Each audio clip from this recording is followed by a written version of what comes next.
चलिए, so formal good morning to all of you. And आपका मेरा कॉन्वर्सेशन कल इंटरनेशनल ट्रेड पे चल रहा था, am I correct? International trade के अंदर हमने कल unit number 1, unit number 4, unit number 5, है ना? कुछ बचा था क्या उसके अंदर 1, 4, 5 में डिस्कशन के लिए? एफ डी आई प्रोहिबिटेड जहाँ जहाँ है वो भी बता दिया था, एफ पी आई बता दिया था, by O F D I भी बता दिया था मैंने। कल दिया मॉक टेस्ट दिया, कल क्या था? 10 था, 11 था? 11 था। ठीक चल रहा है अभी? हम्म। चलो गुड। पास तो हो रहे हो ना? अरे सर, पास से तो ऊपर उड़ गए। 50 से ऊपर आ रहे हैं कि नहीं आ रहे हैं? किस किस को 50 के ऊपर आ रहे हैं? हम्म। हाँ, 40 के ऊपर तो आ रहा है कि नहीं आ रहा है? मतलब 50 के ऊपर इज डेफिनेटली, बट हाँ, ठीक है, नो इश्यूज। बट हर मॉक में आपको कुछ नए और यूनिक क्वेश्चंस किसी एक स्पेसिफिक चैप्टर के मिल रहे होंगे कि यार इस चैप्टर में आप वो कर रहे हो कि नहीं? मॉक देने के बाद इमीडिएटली बैठ के उनके एनालिसिस कर रहे हो कि नहीं आंसर्स का? वो करना जरूरी है, ध्यान रखना बस। हम्म। तो अब अपने को बात करनी है यूनिट नंबर 2 और यूनिट नंबर 3, बराबर? आइए जरा करें।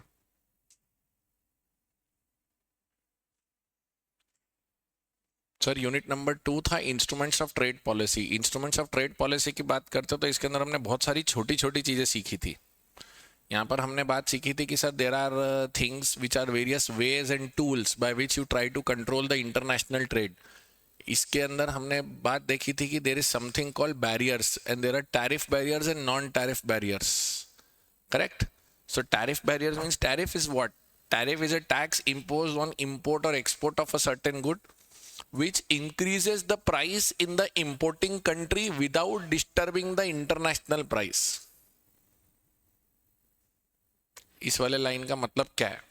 टैरिफ वो टैक्स है जो इंटरनेशनली किसी भी ट्रेड, किसी भी प्रोडक्ट के प्राइस को डिस्टर्ब नहीं करता, पर जो कंट्री उसे खरीद रही है उस कंट्री के अंदर उस प्राइस को बढ़ा देता है वो, हाँ या ना? देखो, तो उसमें आपको दो तरीके के मेजर्स मिलते हैं ट्रेड पॉलिसी के अंदर। एक होता है आपको टैरिफ मेजर और दूसरे होते हैं non tariff measures.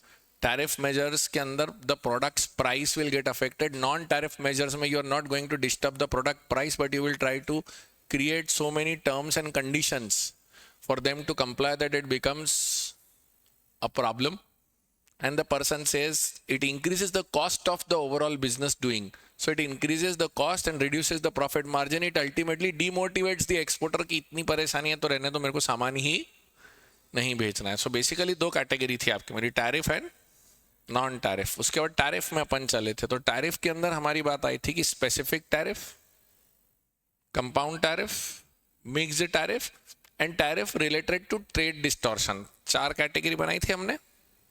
Specific tariff, ad valorem, combination of ad valorem and specific tariff, जिसको हम मिक्स्ड या कंपाउंड बोलते हैं, and tariff as a response to trade distortion. Specific tariff means a specific amount is imposed. Ad valorem is on the basis of value. ऐसे याद है कि नहीं ये सब? अगर आप आपके नोट्स ओपन करके रखोगे तो ये वाले नोट्स में साइड में आपने छोटा छोटा जो अपने हाथ से लिखा है वो समझ में आना चालू होगा आपको इसमें। Specific tariff is fixed amount per unit irrespective of the value. Ad valorem is based on value, and then a mixed tariff was a mix of fixed as well as ad valorem. Hello. And इसके अंदर भी दो category थी, fixed और ad valorem whichever is higher, या fixed and ad valorem both. Hello. ये तीसरा देखो, मिक्स्ड में परसेंटेज के अंदर मिक्स्ड में था परसेंटेज ऑफ वैल्यू और fixed amount whichever is higher. और कंपाउंड, कंपाउंड क्या होता है? एक चीज होती है, कम मिक्स होता है। ये तो इतनी तो केमिस्ट्री पढ़ी थी, कंपाउंड मीन्स मिक्स। तो यहाँ कंपाउंड टैरिफ मीन्स क्या? कोई सा एक या दोनों मिलाकर। तो percentage of value plus fixed amount both. Hello sir. Technical and other tariffs sir based on the spares, based on the different techniques use. So ये हर बार एक जैसा रहेगा या हर बार वो अपने हिसाब से डिफाइन करके दे सकते हैं technical tariff?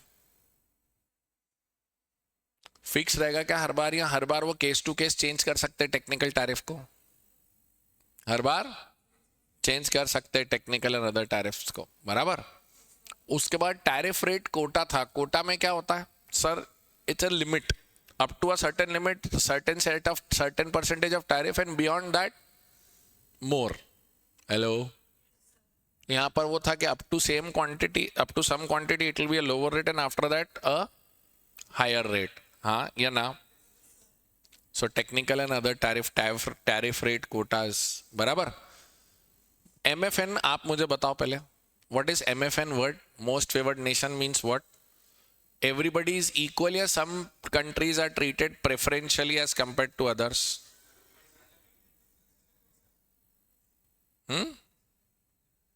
Some countries are treated preferentially as compared to others, बराबर। Okay, very good.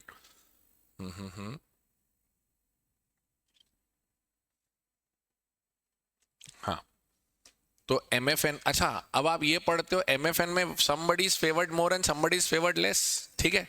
But WTO का प्रिंसिपल क्या बोलता है?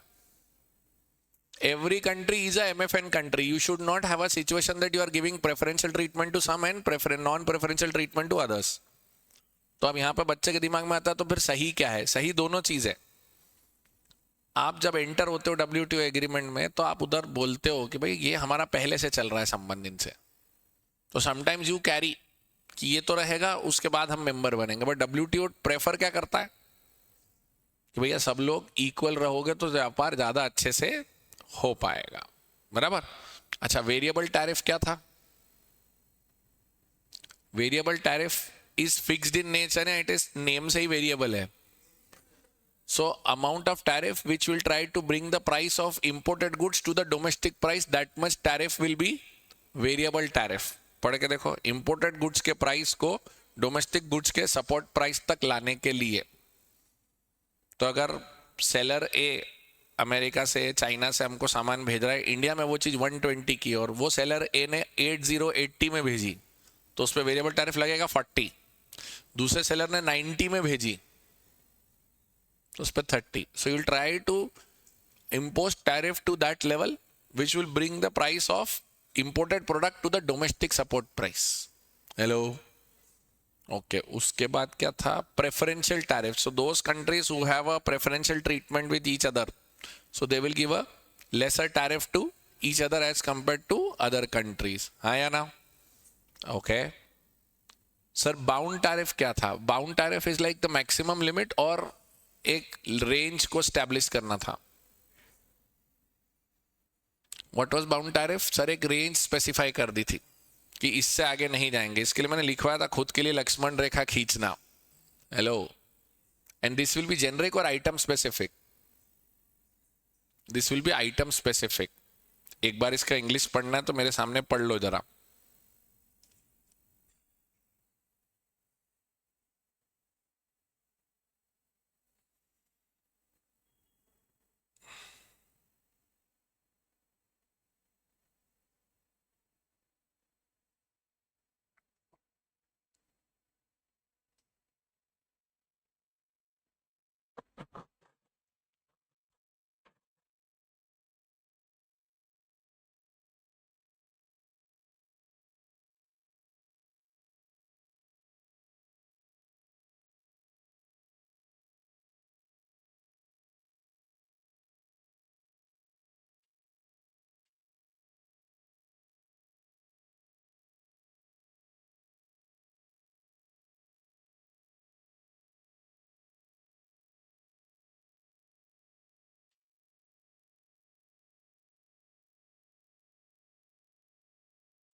पढ़ लिया तो आगे चलूं? हेलो। ओके। फिर अप्लाइड टैरिफ क्या था? बाउंड टैरिफ से ज्यादा या उस टैरिफ से कम। Bound tariff gives you the range कि आप मैक्सिमम इतना जा सकते हो, अब उसके अंदर आप जो भी अप्लाई कर रहे हो वो कौन सा है? Applied tariff. एस्केलेटेड टैरिफ क्या होता है, चलो बताओ। जैसे जैसे क्या बढ़ता तो जाता है, सही पकड़े, क्या बढ़ता जाता है जैसे जैसे? वेरी गुड सर, वो रॉ मटेरियल लेवल पर टैक्स सबसे कम रहेगा, जैसे जैसे प्रोडक्ट अपने फिनिशिंग स्टेज की तरफ बढ़ता जाएगा वैसे वैसे टैरिफ। उसका लॉजिक सोच के देखो। I am ready to import raw material at a lower price so that the value addition and finishing can be done in India. But if you are sending me semi-finished goods, so half of the work you have done, so I will increase the tariff. If you send me finished goods, I will increase more tariff because now my country is not going to do any employment, GDP, tax collection into it. It will be only simply consuming it. So logic of escalated tariff is lesser rate on lesser rate on raw materials and a higher rate on finished goods. Yes or no? Okay.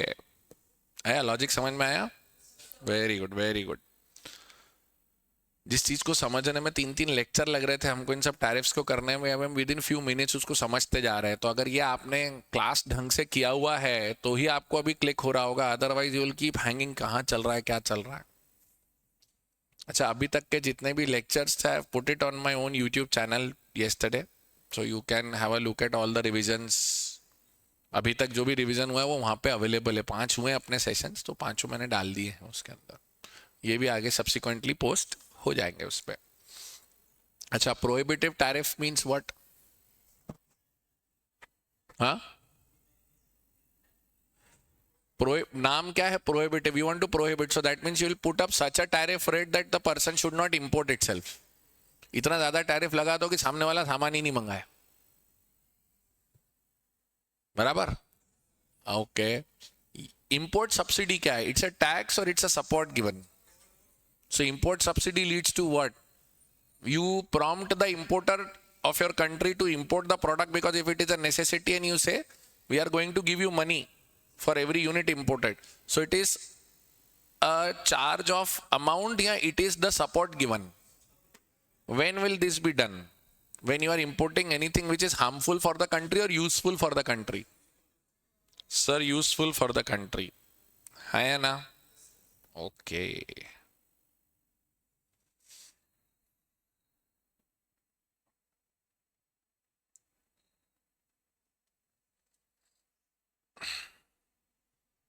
अब नीचे आता है tariff as a response to trade distortions.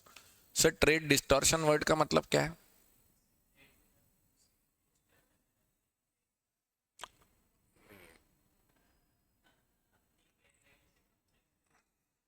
Trade distortion means when you are trying to sell the product below the cost or below your domestic sale price, and the purpose is to disturb the business in the importing country. When you try to do something like this, then it becomes a trade distortion. And when you say the word trade distortion means disturbance. The trade distortion can be done in 2 ways. Number one, if the person is ready to bear the loss, the person who is selling the goods is bearing the loss, and while bearing the loss, he is selling the goods at below the domestic sale price or below the cost price in your country. And if it gets proved, then the government of the importing country has the authority to apply anti-dumping duty. So anti-dumping will be decided by the loss of one person or the loss of the whole industry. One person's loss cannot become the basis for applying anti-dumping duties. Correct?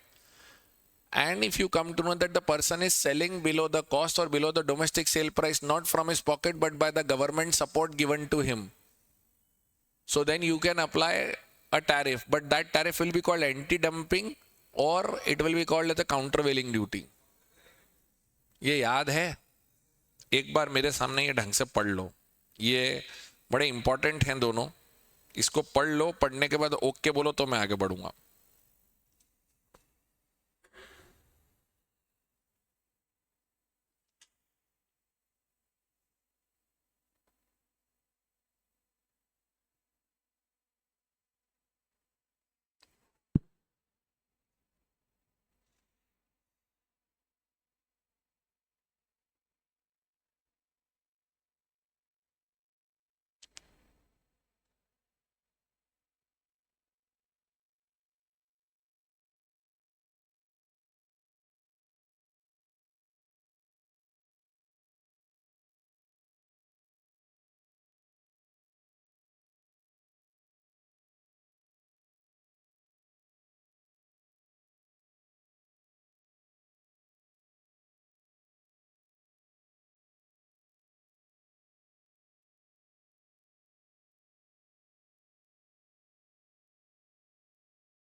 हम्म।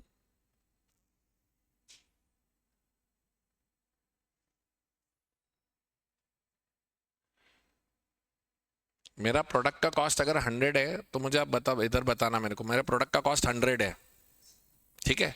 मैं उसको market में, local market में अपने देश के अंदर 120 में बेचता हूँ।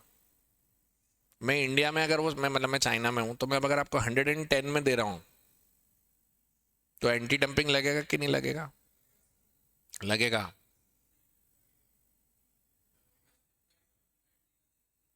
हाँ, तो मेरे यहाँ इंडिया, मेरे चाइना में उसको बेचने का दाम 120 है और मैं आपको 110 में इंडिया में दे रहा हूँ। अरे यार तुम्हें ना मतलब आदत से मजबूर हो तुम तीन चार लोगों को है ना, मतलब कुल मिला के वो है कि भाई मैंने तो आंसर दे दिया, अब मैं क्वेश्चन उस हिसाब से बदलूंगा। सुनो ना, मैंने यही तो बोला। Good morning. 100 मेरा चाइना में कॉस्ट है, चाइना में सेल प्राइस 120 है। मैं अगर इंडिया में वो 110 में दे रहा हूँ तो डंपिंग लगेगी कि नहीं लगेगी? तो एंटी डंपिंग लगाना अलाउड है। अगर मैं 90 में दे रहा हूँ तो, और 125 में दे रहा हूँ तो, उधर देखो 102 लिखा हुआ है, below the sale price in the domestic market और below their full average cost of the product. अपने घर की सेलिंग प्राइस से नीचे या अपनी कॉस्ट प्राइस से नीचे, दोनों में डंपिंग एक्टिवेट हो जाएगा। बराबर? ओके। इसके बाद काउंटर वेलिंग जरा मेरे सामने ढंग से पढ़ लो इसको, ये मेरे को, मैं चाहता हूं आपको बहुत ध्यान से पढ़ो आप इसको।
काउंटर वेलिंग ड्यूटी की 7th line, counter welding duty 1 2 3 4 5 6 7। Sir, if a foreign country does not have a comparative advantage in a particular good and the government subsidy allows the firm to be an exporter of the product, the subsidy generates distortion. देखो subsidy, आप अगर सरकार आपको पैसे दे रही है तो आप उसको कम कॉस्ट में बेच पा रहे हो, तो बेसिकली वो बिजनेस के हिसाब से बेच रहे हो या गवर्नमेंट सपोर्ट के कारण बेच रहे हो स्नेहा? आप कम कॉस्ट में क्यों बेच पा रहे हो? आपके प्रोडक्ट में दम है या गवर्नमेंट सपोर्ट के कारण है?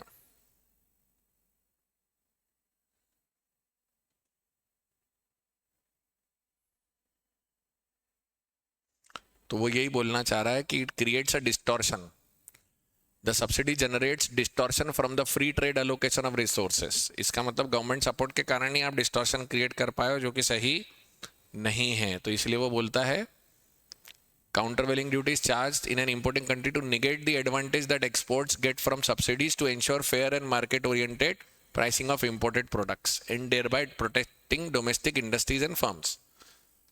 आया अभी समझ में? आपको अनफेयर एडवांटेज किसने दिया? गवर्नमेंट की सब्सिडी ने. तो आप फ्री ट्रेड कर रहे हो या गवर्नमेंट सपोर्ट से चल रहे हो?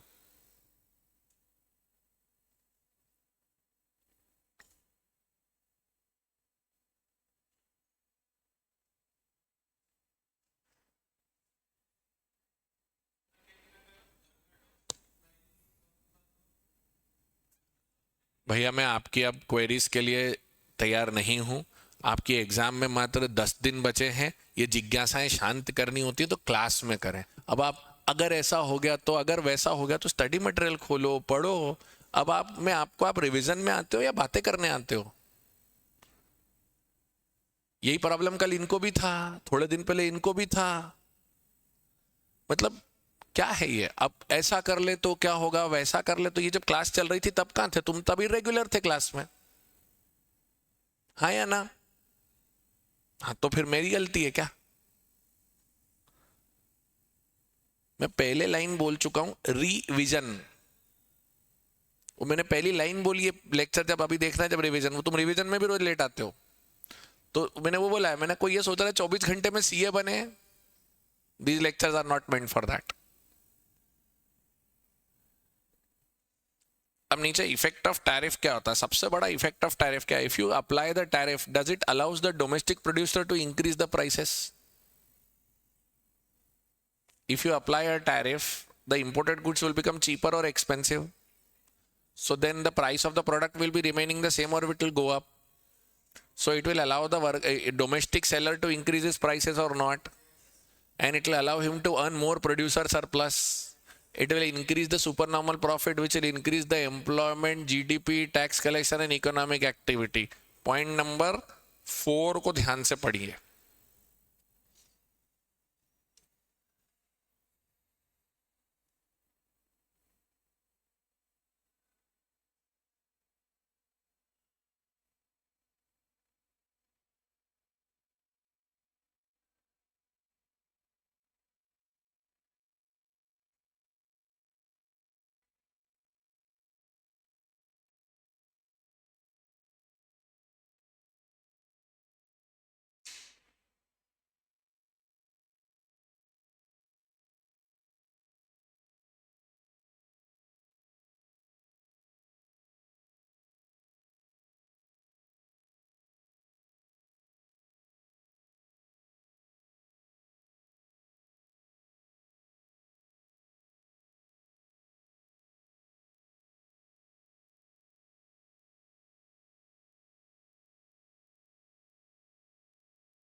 Done?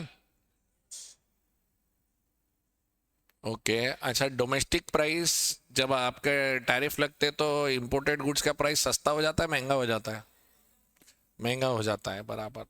ठीक है, तो इफेक्ट ऑफ टैरिफ्स आपको समझ में आ गया मेरे हिसाब से. मतलब अच्छा, टैरिफ लगने से एब्सोल्यूट एडवांटेज और कंपैरेटिव एडवांटेज रहता है या खत्म हो जाता है? टैरिफ लगने से जो प्रोडक्ट बाहर 100 का है, आपने टैरिफ लगाया 20, तो 120 का हो गया. तो वो प्रोडक्ट अपनी प्रोडक्ट कॉस्ट लेकर आया है, कॉस्ट के साथ टैक्स भी लेके आया है. तो वो एब्सोल्यूट एडवांटेज और कंपैरेटिव एडवांटेज दे पाएगा या उस एब्सोल्यूट और कंपैरेटिव एडवांटेज का डिस्टर्ब हो जाएगा? वो डिस्टर्ब हो जाएगा. यस और नो? सेकेंड लास्ट, ये 5वें नंबर का पॉइंट समझ में आता है? देखो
डन, ओके।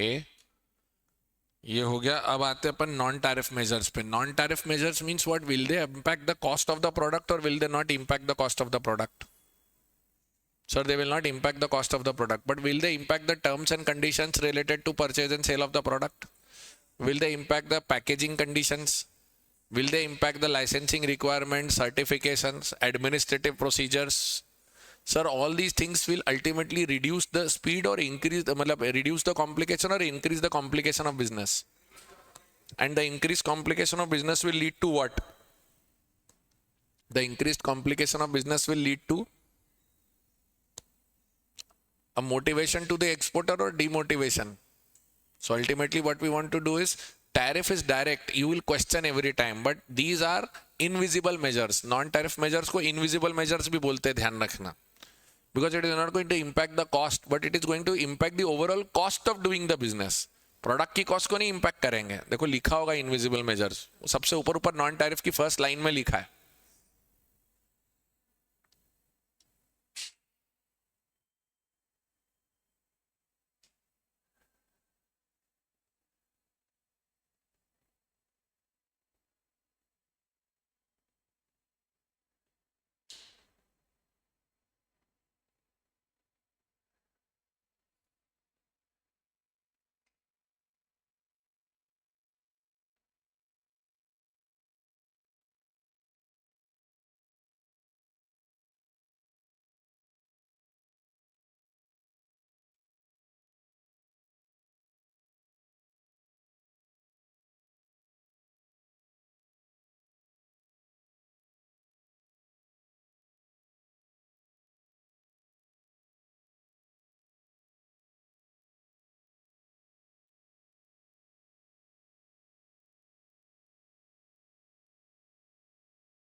इनविजिबल मेजर मिला. अब उसके अंदर नॉन टैरिफ मेजर्स की दो कैटेगरी होती है, technical and non technical measures. बराबर. So technical and non technical के अंदर टेक्निकल वर्ड जब आता है, so that is related specifically to the product, and non technical is related to the terms and conditions of the product, of the overall business. कैसे भेजोगे, क्या करोगे. So technical measures deal with SPS and TBT. Now SPS is what? Sanitary and phytosanitary measures. The formulation of the product, the specific requirements into the product, the properties of the product, all those things will get into the category of sanitary and phytosanitary measures. ध्यान से पढ़ना जरा, मेरे सामने अभी है.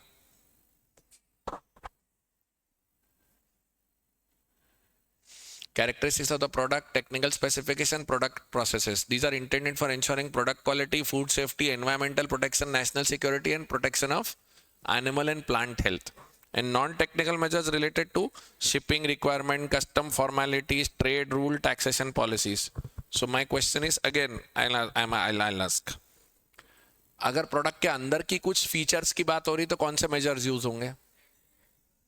हाँ, technical. और प्रोडक्ट की पैकेजिंग और टर्म्स एंड कंडीशन से रिलेटेड बात हो रही है तो नॉन टेक्निकल।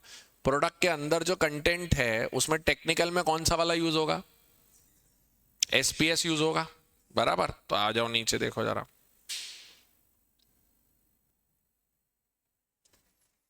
ये सैनिटरी एंड फाइटो सैनिटरी, ये जरा ध्यान से पढ़ो मेरे सामने।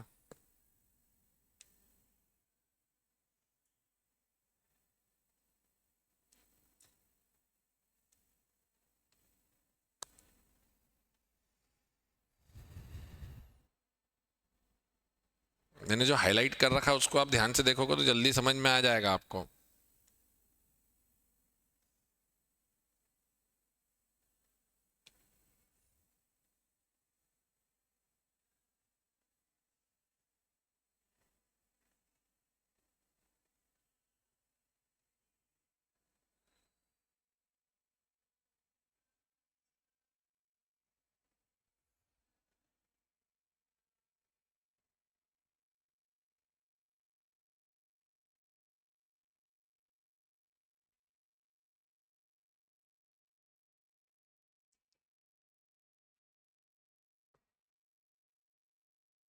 आया?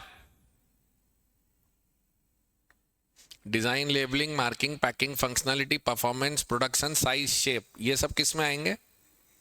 टीबीटी में। और एसपीएस में क्या आएगा?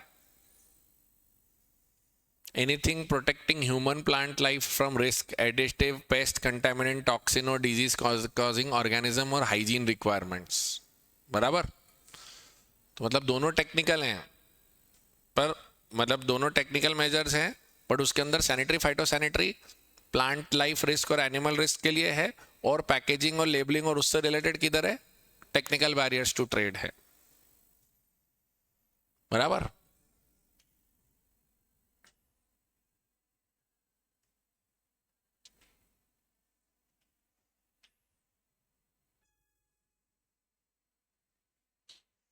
महक शर्मा, ये रहा डिफरेंस। आप पूछ रहे हो ना non tariff measures and non tariff barrier में क्या डिफरेंस है? सामने सामने लिखा हुआ है, ये देखो स्क्रीन पे। आपके पास नोट्स हो तो मैंने मार्क भी कराया था।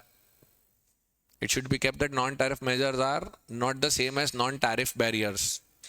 Compared to non-tariff barriers, which are simply discriminatory non-tariff measures imposed by the government to favor domestic over foreign suppliers, non-tariff measures encompass a broad set of measures. तो बड़ा कौन है? NTM।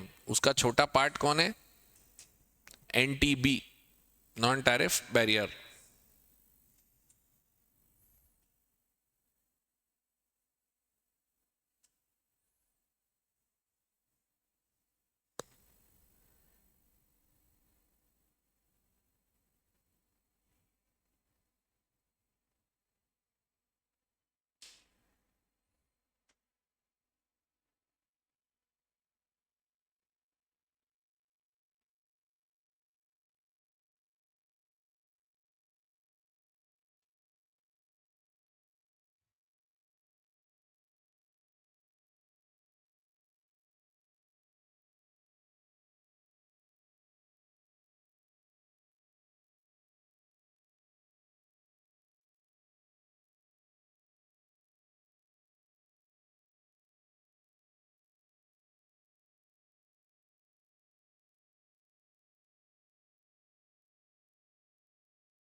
हो गया? इसके अंदर फिर नॉन टेक्निकल मेजर्स के अंदर अपन चले थे। There is something called import quota. Import quota means you set up a quantitative limit, you don't allow import beyond that certain point, correct? And then there is something called absolute quota and tariff rate quota. Absolute quota means up to this limit it will be free and no nothing beyond that, barabar. Now these absolute quota mein you have this import rights. Those import rights you will keep with yourself or you can sell it, and I will earn something called quota rent. Hello, okay. Tariff quotas, now economic effect वही है जैसा मैंने आपको बताया था। Tariff लगता है तो प्रोडक्ट महंगा हो जाता है, प्रोडक्ट महंगा होता है तो डोमेस्टिक प्रोड्यूसर को फायदा होने लगता है, बराबर। सो ना price control measures sir price control measures के अंदर when you try to control the prices which is lower than domestic price, then an additional amount of tax is charged. That is called price control measures. Non-automatic licensing means what? You have to take permission and then only bring the products in the market in the country. Financial measures is when you stop giving foreign currency for import of certain products. मतलब आपको परेशान करना तो कैसे बोलते हैं? कौन सा प्रोडक्ट मंगा रहे हो? बोले सर प्रोडक्ट मंगा रहा हूँ मैं स्टेशनरी, तो बोले स्टेशनरी के लिए फॉरेन करेंसी चाहिए तो $1.80 नहीं $1.85 रहेगा, तो मतलब बेसिकली आप महंगा कर रहे हो. So that level financial measures. पर गवर्नमेंट को कोई रेवेन्यू मिलता है क्या इसमें? नो.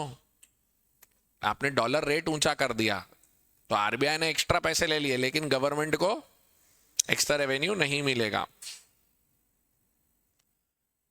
And then फिर measures affecting competition, if you appoint some specific authority to import the goods and then you only tell them you are the only one to give this, like palm oil और इन सब चीज़ों में बहुत ज़्यादा करते हैं. palm oil साबुन बनाने में बहुत यूज़ होता है. Government procurement policies, when you try to make sure that the government will produce या procure not imported goods but domestically produced goods, तो जो बाहर वाली कंट्री होती है जो सामान बेच रही थी गवर्नमेंट को, वो बोलती है यार हमें क्यों रोक लिया आपने. So that is also a non-tariff measure. हमने आपके प्रोडक्ट को मना थोड़ी ना करा, पर इंटरनली क्या बोल दिया गवर्नमेंट को, इम्पोर्टेड प्रोडक्ट्स नहीं लेना है. Trade related investment measures, sir if you are suppose to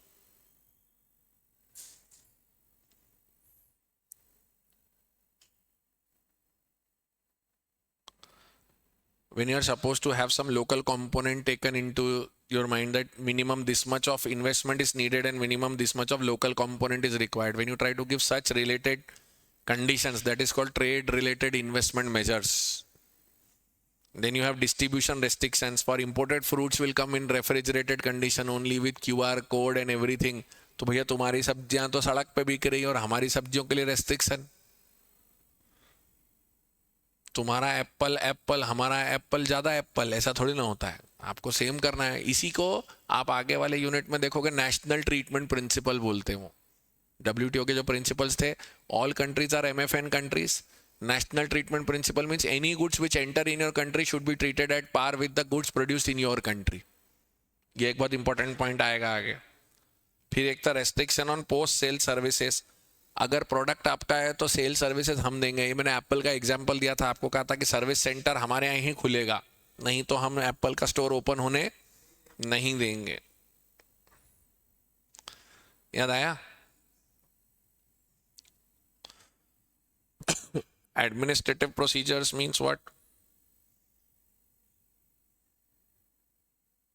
Sir, administrative means you try to increase the terms and conditions so much that the cost of import goes up and it discourages. Rules of origin, whatever you have used, give me from where did you get this. वो आपको बताया था ना पाकिस्तान के dry fruits अगर मेरे को Dubai से आ रहे तो मैं बोलता हूँ बताओ ये कहाँ के ड्राई फ्रूट्स हैं. So I want your certificate, I want the origin from you. फिर आता सेफगार्ड मेजर्स. सेफगार्ड क्या होता है? जैसे हेलमेट इज अ सेफगार्ड ना. Safeguard is what? When you try to protect the interest of your domestic industries and you see that there is an injury coming to your domestic industry, so import a duty.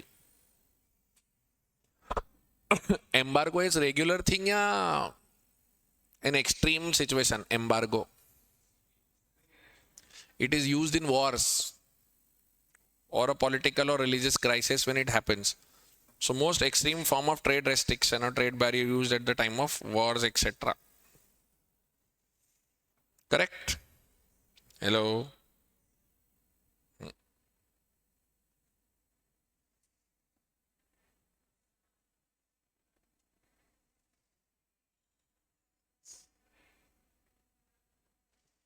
आया? तो ये होगा tariff और non tariff measures. मेरे हिसाब से इस chapter में समय भी लगता है. आज हमें समय भी लगा, हम एक एक चीज कर रहे हैं. आप भी रिवीजन में इस पे ध्यान देना. इसमें MCQ बनने की संभावना काफी अच्छी है. आपने अगर मेरा मॉक दिया होगा परसों फिजिकल वाला, तो उसके अंदर भी क्वेश्चंस थे जो आपके फंडामेंटल को टेस्ट कर रहे थे.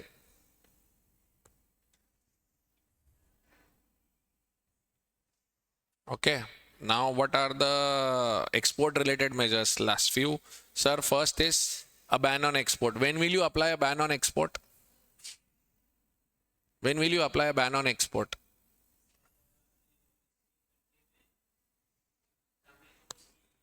when there is a shortage in your own country, you can't allow the export of those things to another country. First is ban on export.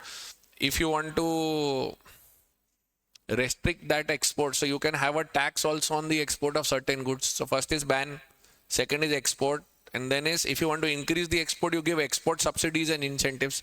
अब मुझे एक बात बताओ, if I give you export subsidy, what will the importing country do?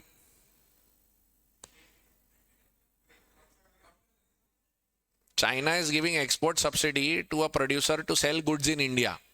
And India comes to know that. What India will do now? India will apply countervailing or anti-dumping? Huh? Countervailing, correct. And then last one is voluntary export restraints. Sir, voluntary export restraints bole to you will stop yourself from exporting so that later onwards, मतलब voluntary export restraints, when the importer exporter get into an agreement, let us stop the trade right now, we'll do it after some time so that we get better prices.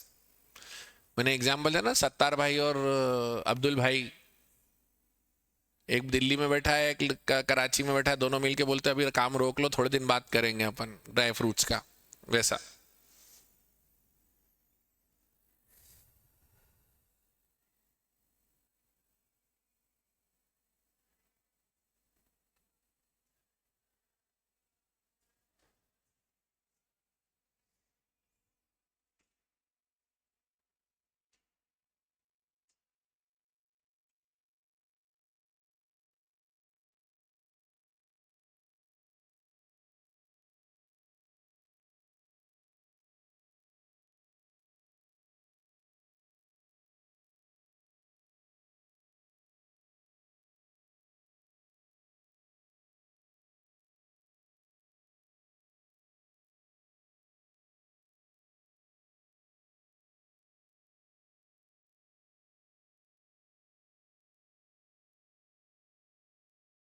Done.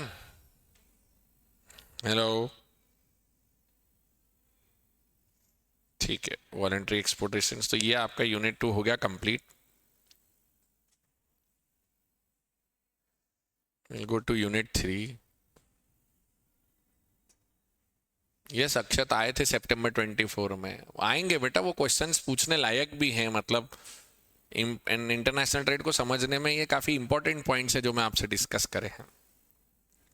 Sir, chapter 3 was about trade negotiations. Under this you basically understood two things. Number one, different types of regional trade agreements. इसको लेकर सितंबर में question आया था कि number of RTS कितने हैं, if I am not wrong. Number of RTS कितने हैं ऐसा था. तो वो आरटीएस को लेकर आपके मॉड्यूल में कुछ दिया भी हुआ है. रीजनल ट्रेड एग्रीमेंट्स को लेकर मॉड्यूल खुला हुआ है आपके सामने, देख के बता सकते हैं मुझे.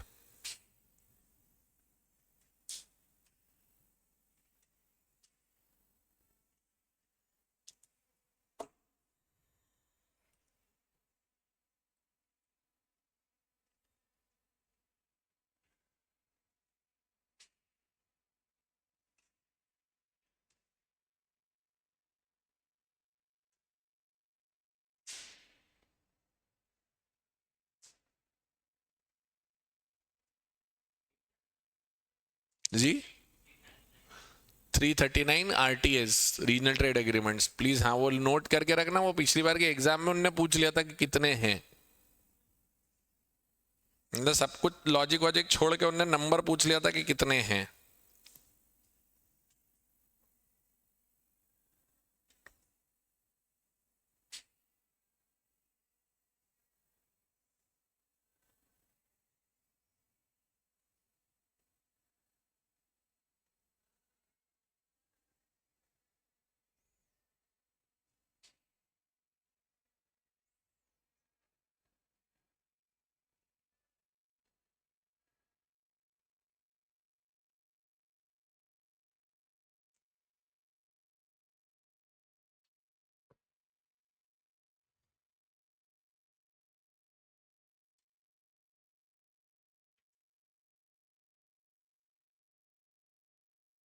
हुआ.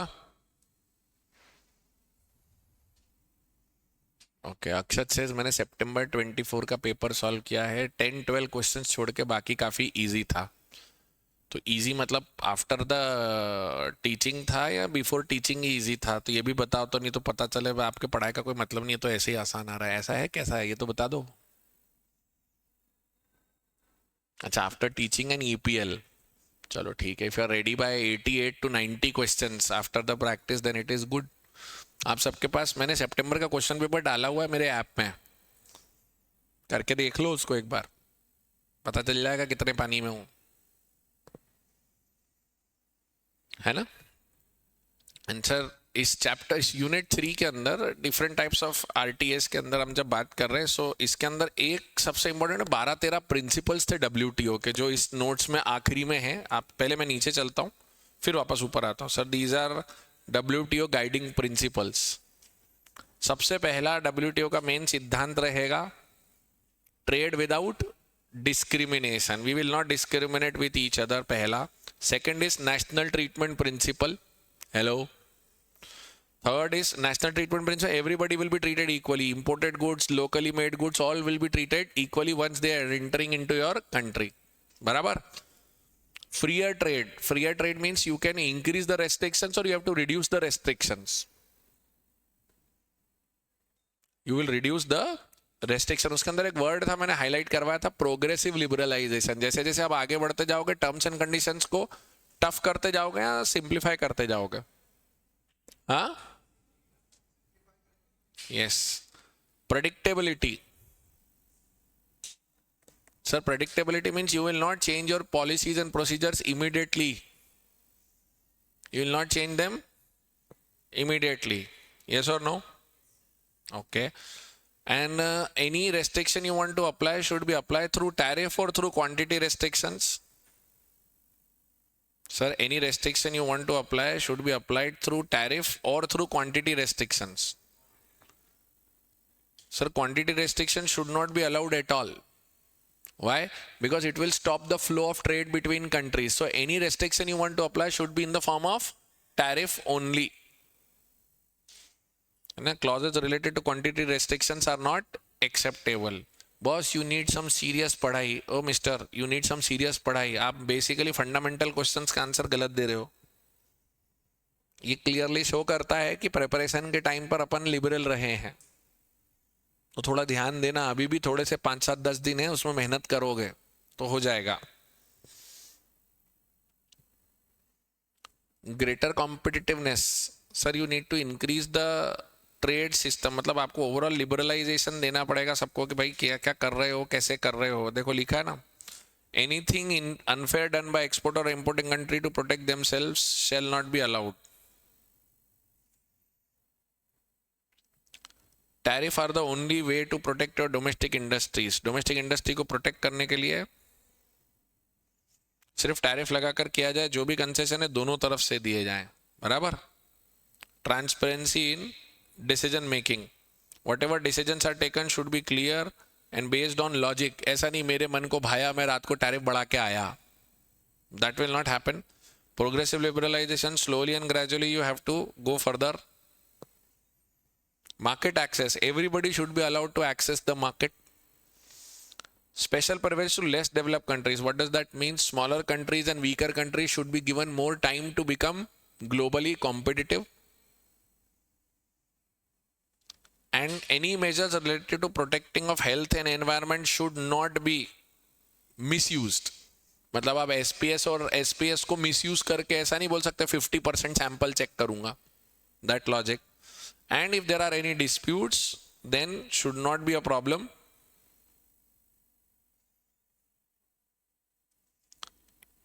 Again, an effective, if there are any disputes, then the proper dispute settlement system should be there, which should be allowing principles of natural justice.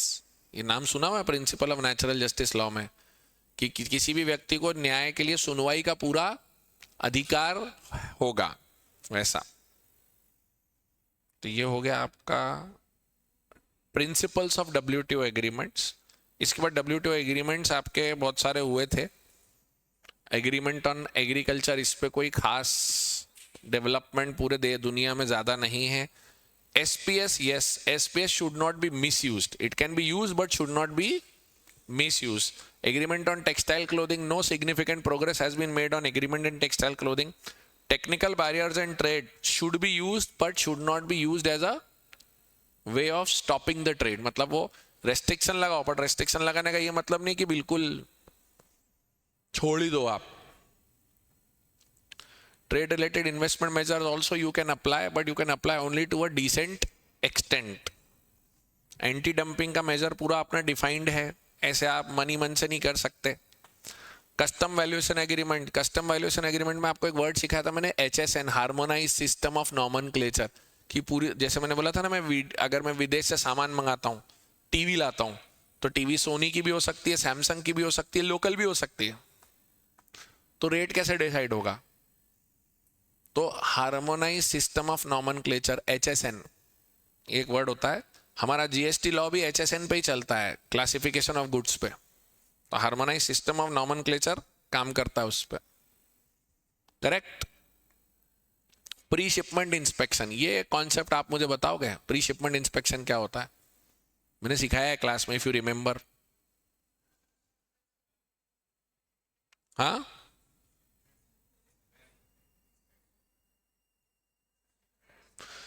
before the goods are being dispatched, you ask a person from the buyer point side to come and verify that everything is okay, so that the disputes are not happening afterwards. Pre-shipment inspection.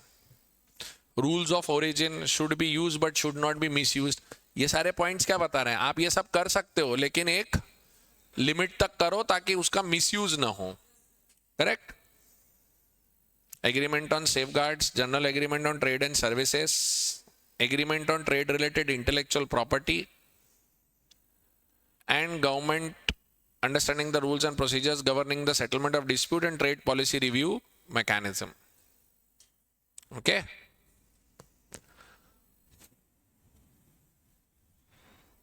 Unloading नहीं, loading करने से पहले रामेश्वर, जब आप goods dispatch करने वाले हो उससे पहले. ये आपका मेरा सेकेंड यूनिट हो गया है. इसका थोड़ा सा पोर्शन बचा आपका मेरा WTO के ये एग्रीमेंट्स, ये अपन कल लेते हैं. ठीक है. तो WTO के एग्रीमेंट्स लेके फिर अपना इंटरनेशनल ट्रेड कंप्लीट हो जाएगा, and then we'll move to public finance and then money theories. Okay, चलो, थैंक यू.